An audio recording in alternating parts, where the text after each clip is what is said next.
Hello students, I am welcome to my UPSC journal. हम कर रहे हैं फ्री एनसीईआरटी सीरीज, जिसमें आज हम करने वाले हैं history NCERT class 8 chapter number 4। हमारे चैप्टर का नाम है tribals, dikus and the vision of a golden as. इस चैप्टर में सबसे पहले जानेंगे ट्राइबल्स कौन थे, उसके बाद देखेंगे कि how their life was being impacted by colonial rule, और लास्ट में डिस्कस करेंगे कुछ इंपॉर्टेंट रिवॉर्ड्स। तो चलो फिर ये लेक्चर स्टार्ट करते हैं। तो सबसे पहले जानते हैं कि ट्राइबल्स थे कौन, who are tribals. So tribals यानी कि जिन्हें हम आदिवासी भी कहते हैं, are indigenous forest dwelling communities. Indigenous यानी कि वो हमारी कंट्री को बिलोंग करते थे, वो स्वदेशी थे, एंड साथ में देवर फॉरेस्ट ड्वेलिंग कम्युनिटीज, जो फॉरेस्ट में रहती थी, वहीं पर अपना गुजारा करती थी। ठीक है, दे lived in hills, forest and isolated areas. Usually वो ऐसी जगहों पर रहते थे जहां पर जाना हर किसी के लिए पॉसिबल नहीं होता था, यानी कि isolated areas. They followed shifting agriculture, वो शिफ्टिंग एग्रीकल्चर किया करते थे। एक जगह रहते थे, वहां पर क्रॉप्स ग्रो करते थे, और उसके थोड़े टाइम बाद वो दूसरी जगह चले जाते थे। इसके अलावा वो हंटिंग एंड गैदरिंग भी करते थे, एनिमल्स को हंट करते थे, साथ में फ्रूट्स वगैरह को गैदर किया करते थे। And they also did herding, यानी कि एनिमल्स को भी वो अपने साथ रखते थे।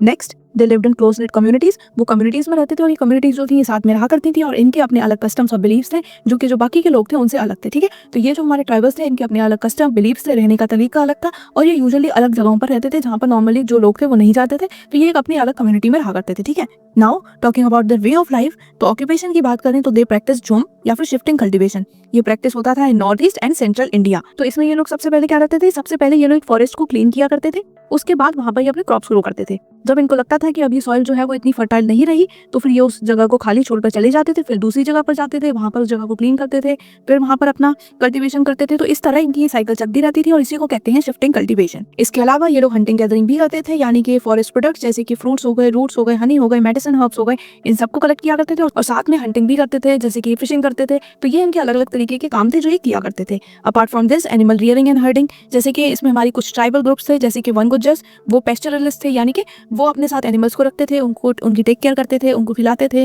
और बाद में उनसे इनको प्रोडक्ट्स मिलते थे जिन्हें ये यूज करते थे फॉर देयर पर्सनल नीड्स। ठीक, तो ये हो गया एनिमल रियरिंग एंड हर्डिंग। उसके बाद ये लोग सेटल्ड कल्टीवेशन भी करते थे। कुछ ट्राइब्स हमारी ऐसी भी थी जो कि शिफ्टिंग कल्टीवेशन ना करके एक ही जगह रहती थी, और वहीं पर अपना सेकंड वे में परमानेंटली रहती थी और कल्टीवेशन करती थी, जैसे कि we have Gonds and Santhals. They practice permanent farming, यानी कि एक ही जगह पर रह के फार्मिंग किया करते थे। तो ये हमने देख लिया कुछ occupation of tribals. Now we will see tribal society and leadership. इनकी सोसाइटी कैसी थी, इनके लीडर्स कौन होते थे, तो उनके बारे में जानते हैं। तो ये जो ट्राइबल्स थे, इनके अपने चीफ्स या फिर लीडर्स हुआ करते थे। जो भी ये लोग डिसीजन करते थे ये कलेक्टिवली किया करते थे, और जो इनकी लैंड होती थी वो लोग ये शेयर करते थे। साथ में ये जो ट्राइबल्स थे, इनकी अपनी लैंग्वेज, अपने रिचुअल्स एंड अपने गॉड्स होते थे। इनके अपने अलग कस्टम्स होते थे जो कि पूरे बाकी के कंट्री से अलग थे, इसीलिए इन ग्रुप्स को हम अलग से पढ़ते हैं। ठीक, तो अभी हमने देख लिया कि ट्राइबल्स कौन थे, वो क्या करते थे, उनके कस्टम्स वगैरह देख लिए कि वो अलग थे। नाउ दिकूस कौन थे, तो दिकूस का मतलब होता है आउटसाइडर्स या फिर एक्सप्लॉइटर्स, जो कि एक्सप्लॉइट किया करते थे, उनको परेशान किया करते थे। These included British officials, money lenders, traders and landlords. तो ये जो दिकूस थे, ये ऑफन जो हमारी ट्राइबल्स थे उनको एक्सप्लॉइट किया करते थे, उनको परेशान किया करते थे, और वो जिस तरह रहते थे उसको डिस्टर्ब करते थे। अब ये कैसे करते थे, what was the impact of colonial rule on tribals, अब हम वो देखेंगे एक एक करके।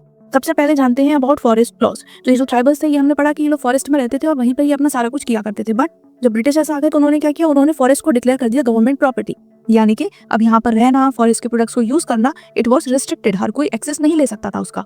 साथ में इन्होंने शिफ्टिंग कल्टीवेशन और हंटिंग को भी बैन कर दिया था। This led to loss of livelihood for the tribals. तो इससे ये जो ट्राइबल्स थे इनको बहुत दिक्कतें आई, क्योंकि ये फॉरेस्ट में ही रहते थे, उन्हीं के रिसोर्सेज पर डिपेंड थे।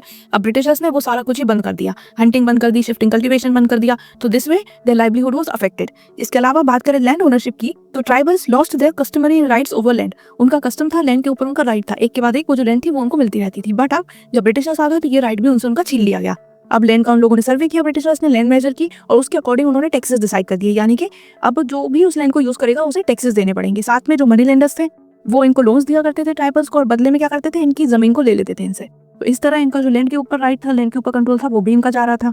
साथ में एक्सप्लॉइटेशन बाय ट्रेडर्स, तो ट्रेडर्स क्या करते थे, जो भी ये जो हमारे ट्राइबल ग्रुप्स प्रोडक्ट्स बनाते थे, ट्रेडर्स इनसे बहुत ही कम प्राइस में लेते थे। तो इससे क्या होता था कि जो हमारे ट्राइबल्स थे इनको कोई फायदा नहीं होता था, कोई प्रॉफिट नहीं होता था, उल्टा ये पॉवर्टी की तरफ जा रहे थे। और साथ में जो ट्रेडर्स थे वो मैक्सिमम प्रॉफिट ले जाते थे, बिकॉज वो उसको आगे जाके ज्यादा प्राइसेस पर सेल कर दिया करते थे। Now talking about working for wage, तो काफी सारे जो ट्राइबल्स थे, क्योंकि उनके पास कोई ऑप्शन नहीं बचा था, तो उनको एज लेबर वर्क करना पड़ता था ताकि उनको वेजेस मिले और वो सर्वाइव कर पाए। बट इसमें भी उनको बहुत सारी प्रॉब्लम्स आते थे, बहुत सारे इश्यूज आते थे, जैसे कि उनको बहुत कम वेजेस मिलती थी, वर्किंग कंडीशंस बहुत ही खराब होती थी, कोई सेफ्टी नहीं होती थी, कोई सिक्योरिटी नहीं होती थी। और ये वर्क कहाँ किया करते थे, ये वर्क करते थे इन प्लांटेशंस, माइंस एंड कंस्ट्रक्शंस। ठीक है, तो कहाँ हमारे जो ट्राइबल्स थे वो आराम से फॉरेस्ट में रहा करते थे और अपनी लाइफ वहाँ प्रॉपर्ली स्पेंड किया करते थे। लेकिन बाद में जब कॉलोनियल रूल आया तो ये सारा कुछ ही उनका खराब हो गया, उनकी लैंड उनसे ले ली गई, उनको वर्क करना पड़ा ऑन वेजेस, साथ में जो उनके फॉरेस्ट थे उनके ऊपर से उनके राइट्स खत्म हो गए, तो बहुत सारी इनको प्रॉब्लम्स आई। और इसका रिजल्ट क्या हुआ, इसका रिजल्ट ये हुआ कि जो हमारे ट्राइबल्स थे उन्होंने रिवोल्ट किया और अपना जो रेजिस्टेंस था वो उन्होंने ओपनली शो किया। अब इसमें हमारा एक इंपॉर्टेंट रिबेलियन है which was Santhal rebellion and it was led by Sidhu and Kanu. ये जमींदार और जो ब्रिटिश थे जो उनकी लैंड को एक्सप्लॉइट कर रहे थे ये उसके अगेंस्ट थे and thousand of Santhals took part and they were brutally suppressed. यानी कि बहुत सारे संथल्स ने इस रिबेलियन में पार्ट लिया था बट जो ब्रिटिशर्स थे उन्होंने उन्हें सप्रेस कर दिया था अब using their armed forces using their power. ठीक है, तो ये एक इंपॉर्टेंट रिबेलियन है जो याद रखना, it was led by Sidhu and Kanhu. बाकी कुछ और जो हमारे इंपॉर्टेंट रिबेलियंस थे उसमें था बिसरा मुंडा रिवोल्ट, इसके बाद मुंडा उलगुलन जिसका मीनिंग था ग्रेट रिवोल्ट, और साथ में revolt of Bhils, Kols and कून्स। ठीक है, तो ये अलग अलग रिवोल्ट्स थे जो कि ट्राइबल्स ने किए थे ताकि उनको उनका जो कंट्रोल है, उनका वे ऑफ लाइफ है वो वापस मिल जाए। ठीक, now we will talk about Birsa Munda and the vision of a golden age. तो सबसे पहले समझते हैं कि बिरसा मुंडा कौन था। तो ये एक ट्राइबल लीडर थे and he was born in 1875 in Chota Nagpur. ठीक है, इन्होंने इनिशियली अपना एजुकेशन किया था in a missionary school and उसके बाद he turn to spiritual and became a leader for the Mundas. ठीक, तो इनका हमें बेसिक इंट्रो पता चल गया, कहाँ पे इनका जन्म हुआ था, इन छोटा नागपुर। इन्होंने इनिशियली जो एजुकेशन किया था वो किया था इन मिशनरी स्कूल, बाद में स्पिरिचुअलिटी की तरफ टर्न हो गए और साथ में ये लीडर भी बन गए। ठीक, अब जो बिरसा के आइडियाज थे वो क्या थे, वो चाहते थे कि जो ट्राइबल कम्युनिटी है उसका रिफॉर्म हो, जो अभी तक वो एनिमल सेक्रीफाइस करते थे और जो लेकर करते थे इसको ये लोग छोड़ दें, साथ में ये एक सिंगल गॉड की वर्शिप करें। ऑल्सो वो ब्रिटिश रूल को अपोज करते थे, मिशनरी कन्वर्जन को अपोज करते थे, और साथ में दिक्कूज यानी कि जो मनी लेंडर्स और लैंडलॉर्ड्स थे जिन्होंने आकर उनकी लाइफ में बहुत सारे इश्यूज क्रिएट किए थे, बहुत सारी प्रॉब्लम्स लेकर आए थे, उनको भी अपोज करते थे। ठीक है, अब हम बात करते हैं अबाउट उलगुलन यानी कि रिवोल्ट के बारे में। तो it called for an end to British rule and return to golden age, यानी कि ये रिवोल्ट किसके लिए था कि ये जो ब्रिटिश रूल है ये खत्म हो और जो इनका इनिशियल गोल्डन एज था, जैसे ये जो ट्राइबल रहते थे इंडिपेंडेंटली अपने अकॉर्डिंग, वैसे ही ये वापस रह पाए, जो ये करते थे आराम से कर पाए, अपनी लाइफ आराम से स्पेंड कर पाए। It urged the tribals to drive out dikus and establish Munda raj, यानी कि जो ये दिकूज थे इनको हम बाहर निकालें और वापस अपना जो राज था, जो अपना ट्राइबल कम्युनिटी वाला राज था, उसे लाएं जिसे ये मुंडा राज कहते थे। Next, this revolt was suppressed by Britishers, वही जो ब्रिटिशर्स पहले करते थे उन्होंने दोबारा किया, उन्होंने इस रिवोल्ट को सप्रेस कर दिया using their armed forces, using their power. साथ में Birsa was arrested and he died in 1900, सो बिरसा को अरेस्ट भी कर लिया और साथ में 1900 में उनकी डेथ भी हो गई। तो ये था ऑल अबाउट बिरसा मुंडा और कैसे he led an important rebellion for the tribals. ठीक, now talking about the legacy of Birsa Munda, so he is remembered as a folk hero and a freedom fighter. अभी भी जो ट्राइबल लोग हैं उनको रिमेंबर करते हैं as a important hero, as a freedom fighter. साथ में ही is symbol of tribal pride and resistance and he also inspired future tribal movements, जो बाद में फ्यूचर में मूवमेंट्स हुए वो उनसे इंस्पायर होकर हुए, लोगों को उनसे इंस्पिरेशन मिली, that is why they saw him as a hero. Now क्या हम कंक्लूड करते हैं इस चैप्टर से, what is the conclusion, that the colonial period brought huge disruption in tribal lifes. जो ट्राइबल लोग थे उनकी लाइफ में भी कॉलोनियल पीरियड में बहुत सारे प्रॉब्लम्स आए, बहुत सारे इश्यूज आए।